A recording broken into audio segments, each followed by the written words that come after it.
सनातन कहता है कि एक उम्र के बाद पति और पत्नी के बीच में वैसा ही संबंध हो जाए जैसे एक भाई बहन का होता है, एक पिता पुत्री का होता है, तो उनका जीवन सर्वश्रेष्ठ जीवन कहलाता है। ध्यान रखिएगा। लेकिन उसकी शुरुआत भी उसी स्तर पे होनी चाहिए। आज जिसको आप प्रेम विवाह कहते हैं, इसमें सबसे बड़ा जो दर्शन है वो है you are so cute, you are so handsome, और इसके बाद कुछ सम रह जाता है। वो जो कुछ सम रह जाता है ना कुछ दिनों बाद आफ्टर मैरिज, वो जो सम रह जाता है, सम मतलब कुछ, वो फिर कहता है क्या गलती कर दी जोश जोश में, कहाँ फंसे। लेकिन अब तो जो हो गया सो हो गया। अब आप कहेंगे क्या अरेंज मैरिज में ऐसा नहीं होता? होता है, लेकिन वहां समाज पीछे जो खड़ा हुआ है ना, वो आपको बल देता है। आप दायित्व के साथ चलते हैं, आपके साथ समाज होता है, और वहां आप अकेले होते हैं, बिकॉज डिसीजन वॉज योर। तुमने दुनिया का विरोध किया था, नहीं मैं इसी से शादी करूंगी, कौन बाप कौन माँ, आई एम सॉरी, बाप रख रहा है अपनी पगड़ी, लड़की बेटी बेटी मान जा वो करे, मैं नहीं मानूंगी, यही मेरा सब कुछ है। मैं कहता हूं उस समय उस लड़के को चाहिए कि तुरंत एक डिसीजन ले।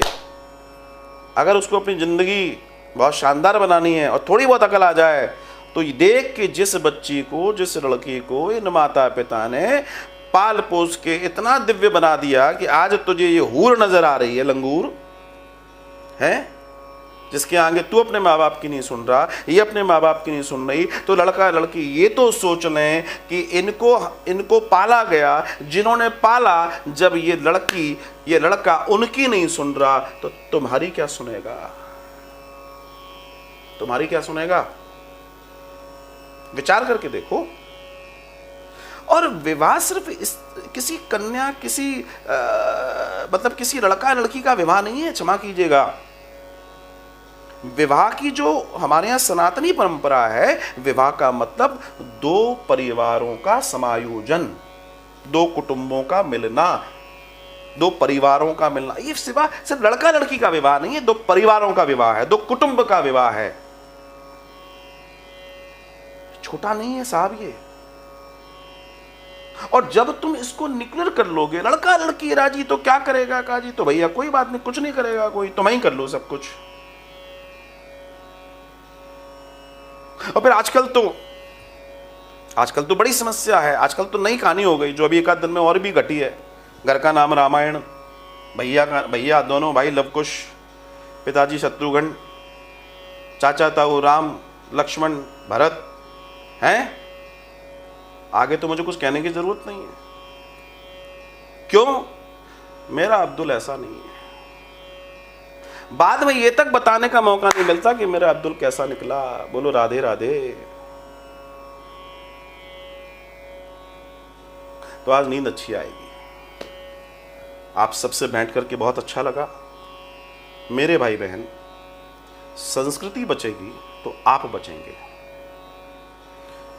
हमारा जो छत्र है, हमारे ऊपर जो कवच है, वो हमारी संस्कृति है। हमारी संस्कृति हमारी विरासत है। उससे प्रेम कीजिए, उसे जानिए, श्रेष्ठ बनिए। हमारे वेदों ने कहा मनुर्भव, मनुष्य बनिए। ये ध्येय प्राप्त कर लेना मनुष्यता नहीं है, इसके बाद मनुष्य बनने की प्रक्रिया शुरू होती है, जब ये नर तन मिल जाता है। ये बहुत बड़ी प्रक्रिया है। इसे समझना और जानना सबके लिए बहुत जरूरी है।